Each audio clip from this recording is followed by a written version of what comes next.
ഞാനിന്ന് ഉണ്ടാക്കാൻ പോകുന്നത് ഒരു ബ്രെഡ് കട്ട്ലറ്റ് ആണ്. അതിനാവശ്യമുള്ള സാധനങ്ങൾ 3 പൊട്ടറ്റോ. ഞാനത് വേവിച്ചെടുത്ത് വെച്ചതാണ്. തൊലി കളഞ്ഞ് വെച്ചതാ. കുക്കറിൽ വേവിച്ചെടുത്തതാണ്. വേവിക്കുമ്പോൾ കുറച്ച് ഉപ്പിട്ടിട്ടുണ്ട്. പിന്നെ വേണ്ടുന്നത് ഒരു സവാള ചെറുതായി അരിഞ്ഞതാണ്. ഇത് മല്ലിയില, കറിവേപ്പില, പച്ചമുളക്. അത് 3 ചെറിയ പച്ചമുളക്. ഇത് മല്ലിയില, കറിവേപ്പില. പിന്നെ വേണ്ടുന്നത് 1 ടീസ്പൂണ് മുളക് പൊടിയാണ്, റെഡ് ചില്ലി, പാകത്തിനുള്ള ഉപ്പ്, പിന്നെ കുറച്ച് കുരുമുളക് പൊടി, കുറച്ച് ഗരം മസാല, പിന്നെ അതിന് വേണ്ടുന്ന ബ്രെഡ്. ഇനി സവാളയൊന്ന് നമുക്ക് വഴറ്റിയെടുക്കാം. അതിൻ്റെ കൂടെ ഇതെല്ലാം വഴറ്റിയിട്ട് അതിലേക്ക് ഉരുളക്കിഴങ്ങ് നന്നായി ഉടച്ചിട്ട് അതിലേക്ക് മിക്സ് ആക്കാം.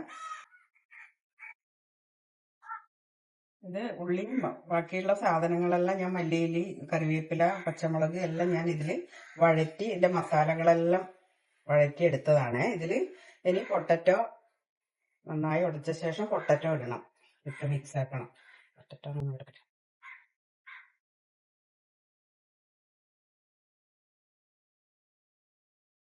പൊട്ടറ്റോ നന്നായി മാഷ് ചെയ്തു.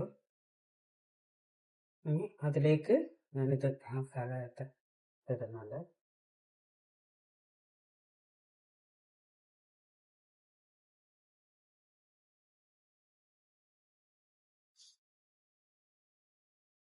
ഇനി ഇതിന് വേണ്ടുന്ന ബ്രെഡ് എടുത്ത് കട്ട് ചെയ്തിട്ട് ഇടുക വേണ്ടത്. ഞാനിത് 5 സ്ലൈസ് ബ്രെഡാണ് എടുത്തത്. അപ്പോഴത്തേക്കും ഇത് മാക്സിമം ഇത് കണക്കായ ഡോവായി. ഇനിയിപ്പം നമുക്ക് കൂടുതൽ പിന്നെ അഥവാ ഡ്രൈ ആയിട്ടുണ്ട്, വീണ്ടും അങ്ങനെ കുറച്ചും കൂടെ വേണമെന്നുണ്ടെങ്കിൽ നമുക്ക് ഇത്രയും വേണ്ടുമെങ്കിൽ നമ്മൾ ബ്രെഡ് എടുത്തിട്ട് വെള്ളത്തിലൊന്ന് പിഴിഞ്ഞെടുത്തിട്ട് ഇതിലിട്ടാൽ മതി. അപ്പോൾ കറക്റ്റായിട്ട് ആയിക്കോളും. ബ്രെഡും പൊട്ടറ്റോ മസാല എല്ലാം കൂടെ നന്നായി മിക്സാക്കി ഇതുപോലെയാണ് കിട്ടുന്നത്. എന്നിട്ട് ഇത് ചെറിയ ചെറിയ ഉരുളകളാക്കിയിട്ട് കട്ട്ലറ്റിന്റെ ഷേപ്പിൽ ആക്കി എടുക്കുക. അതുപോലെ കയ്യിൽ കുറച്ച് എണ്ണ തടവുക. എണ്ണ തടവേ വേഗം കിട്ടും. എന്നിട്ടാകുമ്പോൾ അതായത് ഷേപ്പിൽ കട്ട്ലറ്റിന്റെ ഷേപ്പിലാക്കി എടുക്കുക.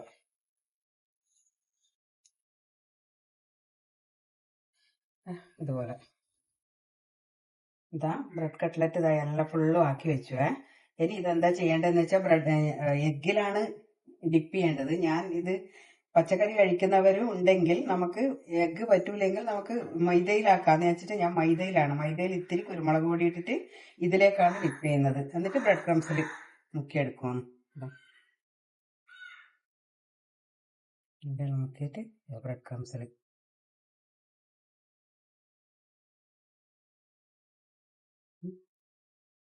ഇങ്ങനെ മുക്കിയെടുത്തിട്ടാണ് ആക്കുന്നത്.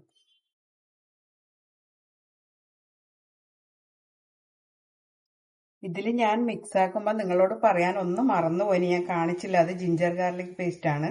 അതും ഇതിൽ മിക്സ് ആക്കിയിട്ടുണ്ട്. ഇതെല്ലാം ഇതുപോലെ ആക്കി വെച്ചു.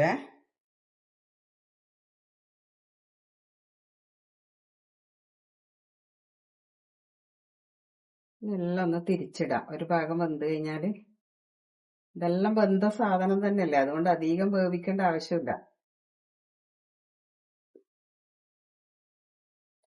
ബ്രെഡ് കട്ട്ലറ്റ് റെഡി ആയിട്ടുണ്ട്. എല്ലാവരും ഒന്ന് ഉണ്ടാക്കി നോക്കുക.